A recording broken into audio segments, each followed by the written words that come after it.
Yeah, so my name is Maria Simmons, and I'm a hybrid symbiotic artist. And I've been working with peatlands as my main sort of source of inspiration for the last 4 years.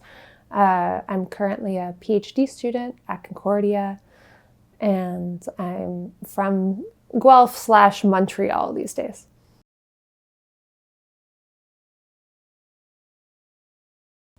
Yeah, so it's in my artist statement, like art that eats itself is something that I sort of try to embody in my practice.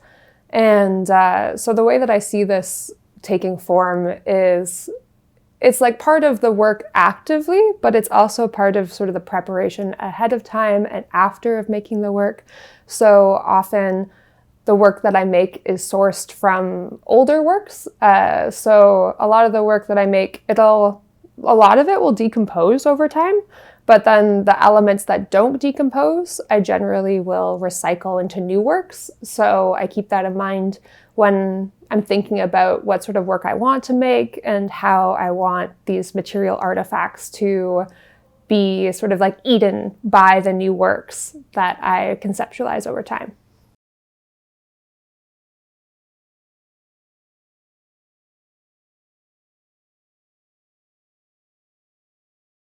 Yeah, so it kind of relates to this idea of things like eating themselves, but also like in this exhibition, there's things that are also active. So, like say the fermentations, they are actively metabolizing, and although these ones are slightly dormant, but they're still, so you won't see as many bubbles as you generally would in some of my fermentations, but they're still these sort of living things. So there's this sort of element of active metabolism, but then also there's sort of elements of things that, are ideas that sort of get recycled. So this, metabolism in terms of energy and energy flowing from one thing into another thing and being transformed. A lot of that in my work takes place through like different mediums. So in this sort of show where I only have 3 works, they're all different mediums.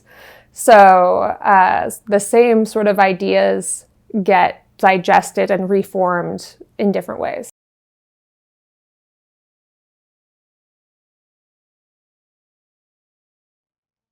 Yeah. So in the sort of main exhibition space, there's 2 different main works. So there's a video work called The Noxic Memory, and then there's also 2 different fermentations that are also sort of part of that same series. I made them in the same year. So the 2 fermentations are made from materials that I gathered in and around wetland environments, or specifically peat bog environments. And then there's also elements that have been vacuum sealed and then are like currently resting in layers of sediment at the bottom because these fermentations are 3 years old. And then, so one is like a darker color that has sumac in it. And then the lighter one is made from sphagnum mosses. And then the video piece is also, it's made from various footage from different areas, mainly centered around peatlands. And there's sort of images of me burying butter in a bog. So there's this element of like submerging and things being transformed through the act of burial and this like really slow process of metabolism that happens within peatlands. There's also images and clips from a bog in Finland, which is where I first formed my collaborative relationship with Ingrid Bjornali, who also contributed some footage to this video. So that one's sort of a bit of a collaboration.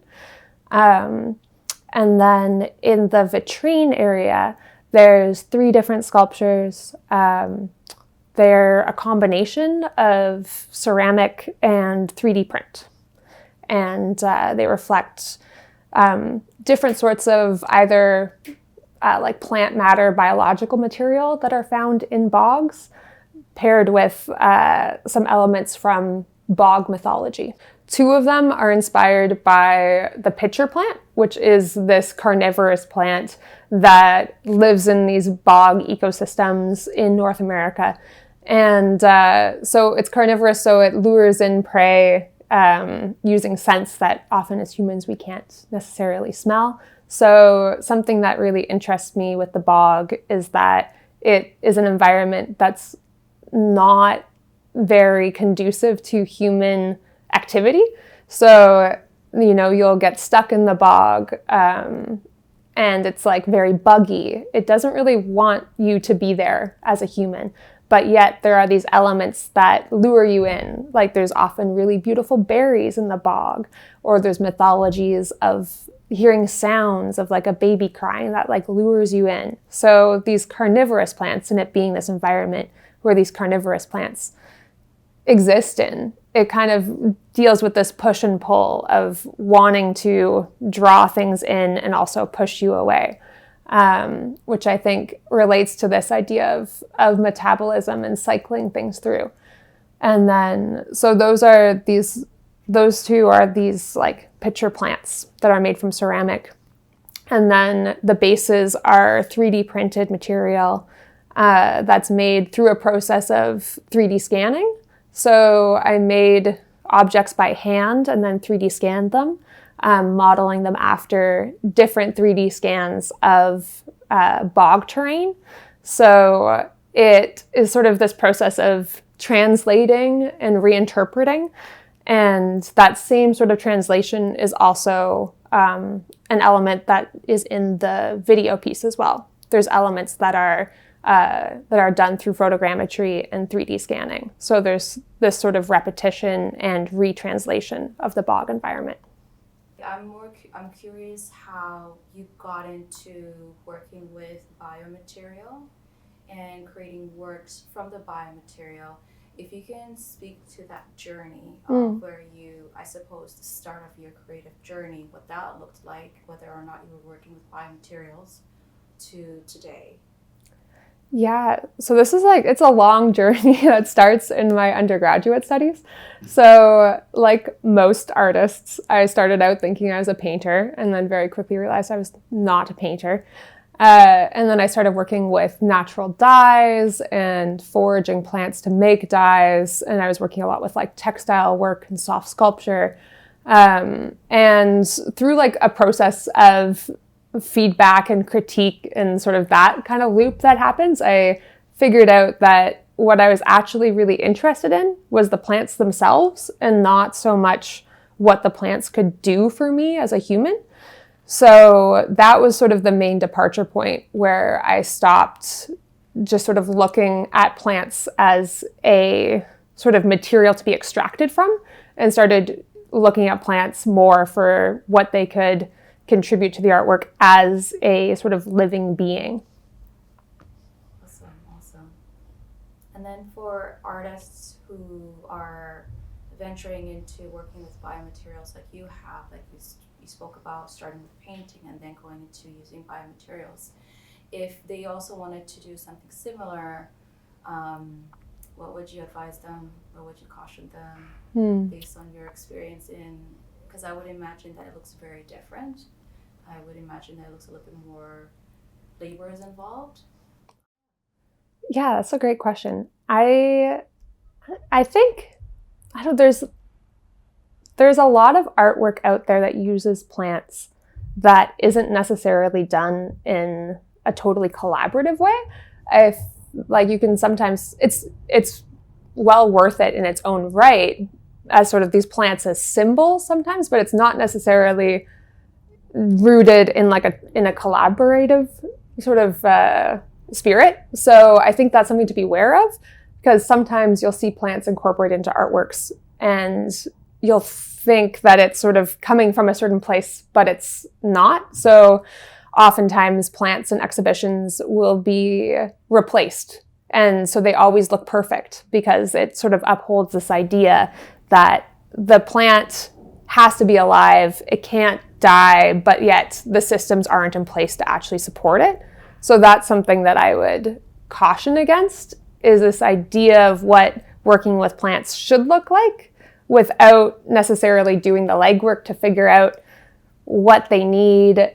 Or you can just embrace the fact that death is a part of a cycle. And then you think about the life of that plant, how to use it properly, how to think about the decay that happens, and also embrace that side of it.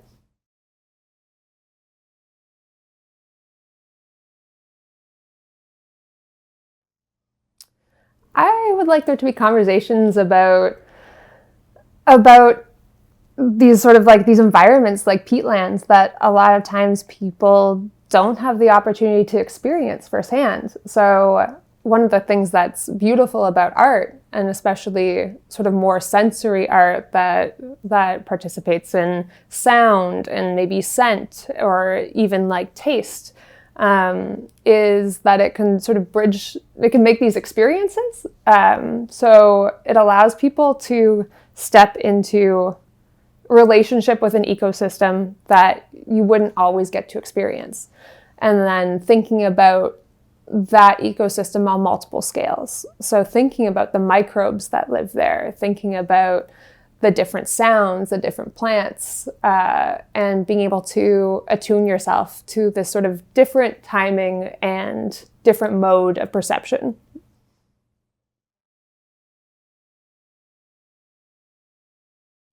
Yeah, so I'm currently actually working towards an exhibition at the Kitchener-Waterloo Art Gallery that opens February 21st and it runs until June. So that work is very tied into my collaborative work. So the artist that I mentioned earlier, Ingrid Bjornali, she and I have worked on a video piece together alongside a audio artist from Austria. Named Fabian Landsmeyer. So he's a part of that exhibition. And then we've also brought on a olfactory artist to make different scents to do with the peatlands, specifically within a Canadian context. So there's going to be lots of different scents, lots of different sounds, and some like textile elements. So very sensory.